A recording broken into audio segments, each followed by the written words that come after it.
Hey, everybody, welcome to the Bitch and Brainstorm podcast. This is the summit version.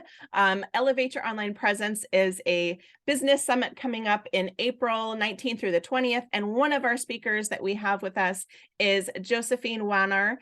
And she's from Switzerland, you guys. I'm so excited. So this is what she tells us about her in her bio. Okay. She is a fearless entrepreneur, a business growth strategist, and an international speaker who has disrupted the corporate world with her bold moves. And I cannot wait to hear all about that. So, Josephine, how the heck are you? I'm good. And you know what? It actually is even better because I'm from Sweden, but I live in Switzerland. So I Oh, can, so it can be super international. exactly super international. Yeah. So one of the things that you kind of mentioned is that you help people that are going from corporate America to being an entrepreneur and how to break free from that and pursue your dreams and get paid. So can you tell us more about a specific moment or experience that inspired you to break free from the corporate world and pursue your own dreams? Yeah, so I was actually thinking about becoming an entrepreneur for a couple of years before I actually dared to take the leap. I used to say that I failed in starting 2.5 companies. Two companies, one of the companies we had, we had the passion, but we didn't have the guts. One company, we neither had the passion nor the guts. and the half company, we couldn't even agree on what it was that we wanted to start. But I had these ideas to kind of like, oh, I want to do something else. I want to, I want to be able to decide on the corporate culture that I have in my business. And because I used to work in one of Switzerland's largest banks, and it became fairly toxic in the end there, that I was there. Mm-hmm. And then one day in August 2019, I learned that my father had incurable cancer. And I started counting, and my Google research said that he would have 3 more months to live. Mm-hmm. And that was what kind of finally got me to kind of like the fear of the unknown was then all of a sudden smaller than the fear was of what if I stay in this environment and don't dare to do anything with my life. So that was kind of my wake-up call. Yeah. For me, it was the fear of not having a steady paycheck, right? The fear of not Yeah. having a steady paycheck was one of the things that kind of kept me from fully leaping. I got fired and it was the best thing that happened to me because I was like doing a business on the side. I was a photographer on the side and trying to grow a business and work a full-time job, and it was sucking the life out of me, and I got fired, and I was like, okay, so now I have an opportunity. I'm being forced now. It's forcing me to jump. So I like that, yours was kind of that wake-up call that we need, but I think we all need that push. And wouldn't it Yeah. be amazing if we didn't have to have some catastrophic event to push us into truly following our dreams? I I mean, definitely agree. Yeah. But unfortunately, people tend to need these wake up calls, and can be that you're fired, that someone very close to you passes away, that you yourself get seriously ill, or that you have a burnout. These are kind of like very common wake up calls where people really start taking their life and their time seriously. yeah. And and that is also what I want to change, so that we dare to do these moves in these steps earlier. Mm-hmm.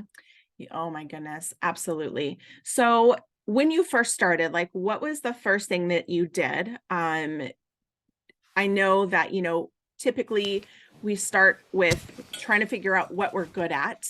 But then comes the goals and the values and stuff like that. So can you talk a little bit about, like, what was the first thing that you did when you're like, okay, I'm ready to leave corporate America and start my own business? What did that look like for you? So I didn't really have that plan because I decided to resign within 4 weeks after my wake up call. So I didn't have a plan. I was totally clueless.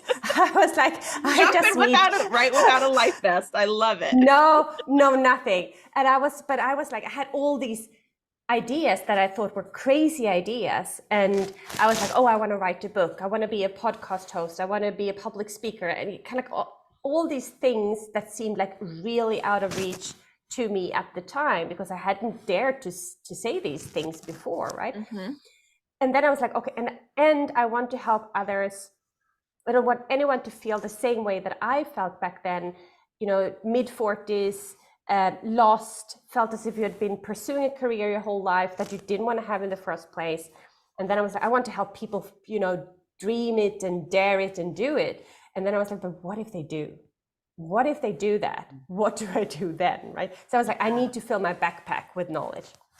And that was what brought me to coaching. So I started a coaching degree, but I was still in my head. I was still in this corporate mind. I was like, I can even use, that coaching degree. I can have that for my next leadership role. So the whole thought of actually becoming an entrepreneur didn't really start until I had started my coaching degree, because then I was like, this can be so powerful when it's done the right way. Yeah. So that was what actually kind of taking one step after the other. Yeah. And, when I quit my job, I didn't have a profile picture on LinkedIn. I only accepted connect requests from people that I had actually met in real life. I didn't do anything. My Instagram profile was extremely private.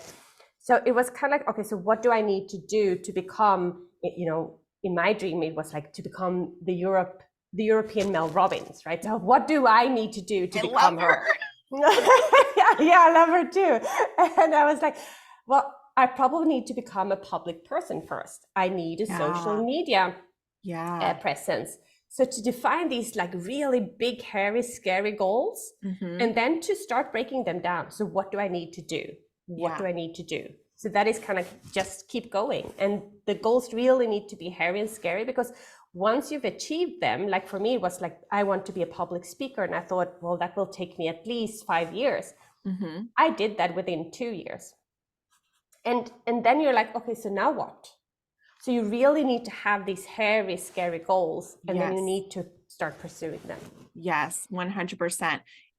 We call that the BHAG in my world, the big, hairy, audacious goal, is what we call that. And it is one of those things that, like, dreaming about the impossible, right? We think it's impossible, but it's really not, because if you can reverse engineer it, if you can get the support that you need, like, we're not supposed to do this alone, right? I waited way too long to hire a coach to help guide me and support me. I needed that talk it out person. I needed someone to hold me accountable.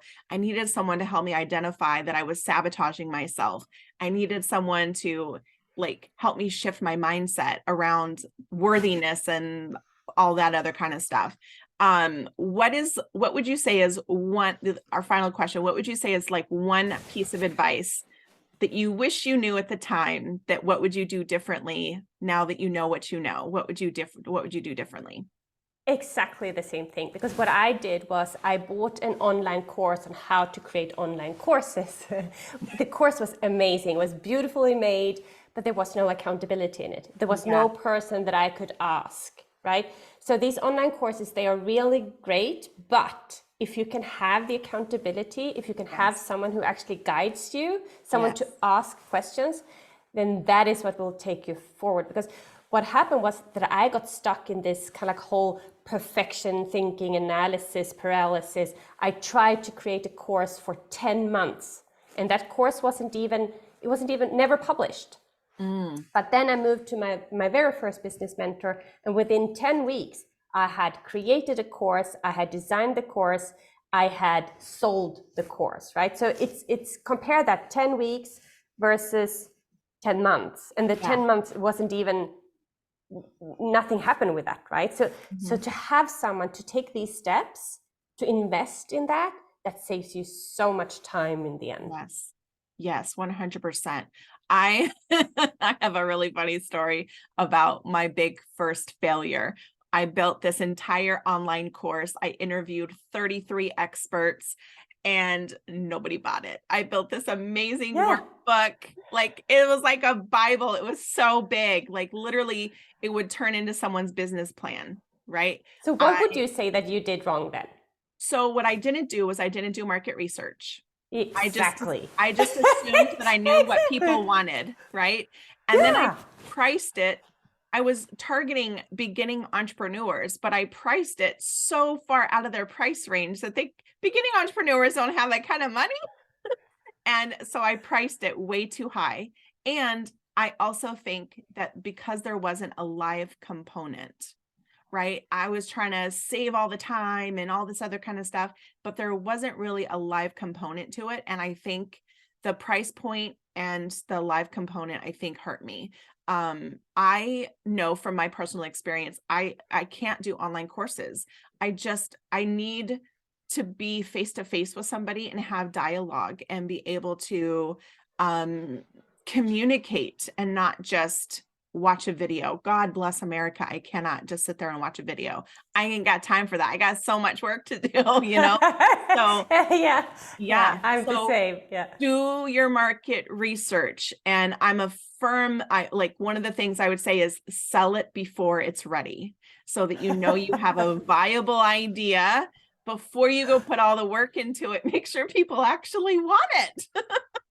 You're preaching to the choir here because that is exactly what I'm doing.